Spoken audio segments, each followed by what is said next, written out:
Good morning, Year 8. I hope you're well and having a lovely day. For this lesson, you will need a pen, pencil and highlighter, your exercise book, and a copy of the attached PDF Scrooge extract. Please take a moment to make sure you have everything you need for today's lesson. Please do write the date and the title of Bar Humbug, Miserable Scrooge. Then complete the do now. In popular culture, what does it mean if you call someone Scrooge? What do you think the phrase bar humbug means? So 2 parts to your do now. Please pause the video for 5 minutes to answer your do now.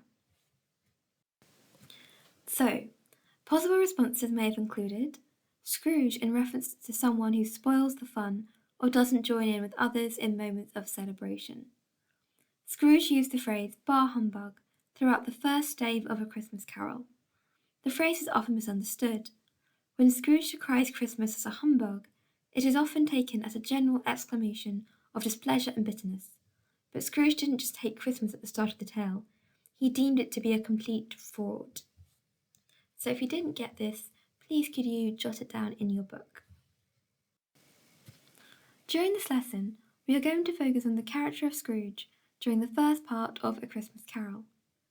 Some of you may have been reading the book over the half term, and may already be aware that the story follows Scrooge on the road to redemption as he is forced to reflect on his behaviour by 3 ghostly visitors. Scrooge is a very different character by the end of the book, but we are going to investigate how he's presented at the start. For your task, I'd like you to read the attached extract very carefully, so pause the video for 7 minutes to do that now. So first impressions. First, I would like you to stick in the attached PDF in your books ready to annotate. Then look at paragraph 1. Underline or highlight all the words Dickens uses to describe Scrooge. Then write them down and explain what each one means and the impression it creates of Scrooge. For an example, tight-fisted indicates Scrooge isn't very generous or giving, suggesting that he is selfish and doesn't think of others. So please pause the video for 10 minutes to complete this task. So these are some things you may have written down.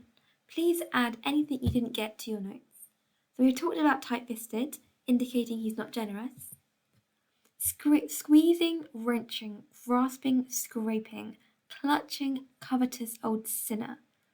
All these adjectives suggest that Scrooge takes the things he wants, even if it belongs to somebody else. The list emphasizes just how ruthless and selfish Scrooge is.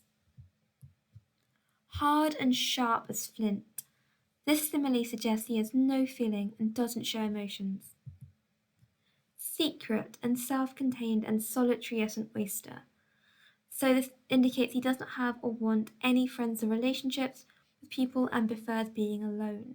These traits are emphasized through alliteration, or if you want to be even more specific, you can say sibilance. The cold within him froze his old features, indicates he never smiles or expresses emotion. Shriveled his cheek, stiffened his gait, made his eyes red, his thin lips blue. Scrooge's physical appearance reflects his cold, unfeeling personality. There is no warmth in his manner. Didn't thaw at 1 degree at Christmas. So even during times of celebration, Scrooge is still unfeeling, selfish, and isolated. So once again, please make sure you've noted this all down in your books. So now we're going to look at paragraph 2. Explain how comparing Scrooge to the weather conditions is effective. Consider Dickens' use of pathetic fallacy to demonstrate Scrooge's character. So we'll read through it together. External heat and cold had little influence on Scrooge. No warmth could warm, no wintry weather chill him. No wind that blew was bitterer than he. No falling snow was more intent upon its purpose, no pelting rain less open to entreaty. Foul weather didn't know where to have him. The heaviest rain and snow and hail and sleet could boast of the advantage over him in only one respect. They often came down handsomely, and Scrooge never did. So pause the video now for 5 minutes to answer the question. So this is the kind of thing you may have written. If you didn't get something similar, please write it down now.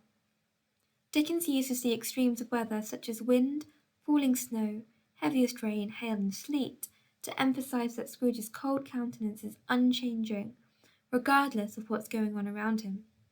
It's a way for Dickens to show that Scrooge has a lack of care for his surroundings because he is so self-absorbed that no wind that blew was bitterer than he. It further conveys his selfish and unfeeling nature. So now we're going to look at paragraphs 3 and 4. Why do you think that no one speaks to Scrooge? Use quotes from the text to support your answer, so we'll read it through together. Nobody ever stopped him in the street to say, with gladsome looks, "My dear Scrooge, how are you? When will you come to see me?" No beggars implored him to bestow a trifle. No children asked him what it was o'clock. No man or woman ever once in all his life inquired the way to such and such a place of Scrooge. Even the blind men's dogs appeared to know him, and when they saw him coming on would tug their owners into doorways and up courts, and then would wag their tails as so they said, "No eye at all is better than an evil eye, dark master." But what did Scrooge care? It was the very thing he liked, to edge his way along the crowded paths of life, warning all human sympathy to keep its distance, was what the knowing ones called nuts to Scrooge. So pause the video for 7 minutes to answer the question. So this is the kind of thing you should have written down. Dickens shows that there is a mutual feeling of disdain between himself and other people. Beggars, children, men, women, and even blind men's dogs avoid him and view him as evil and dark. Scrooge encourages this and wants all human sympathy to keep its distance. He likes to be alone and does not care for others. So how does Dickens represent Scrooge at the beginning of the story? So I would like you to complete the following task. Using all the notes you have created today, write a response to this question. Remember to use quotes from the extract, zoom in on individual words and comment on their effects. You can use your notes from task 1 to help, and include your opinion of Scrooge as a reader. What is the impact of his description on you? Pause the video for 10 minutes to do this now. Okay, so that brings us to the end of today's lesson. Thank you very much for your hard work, and I look forward to seeing your work when you upload it. So thank you very much, and see you next lesson.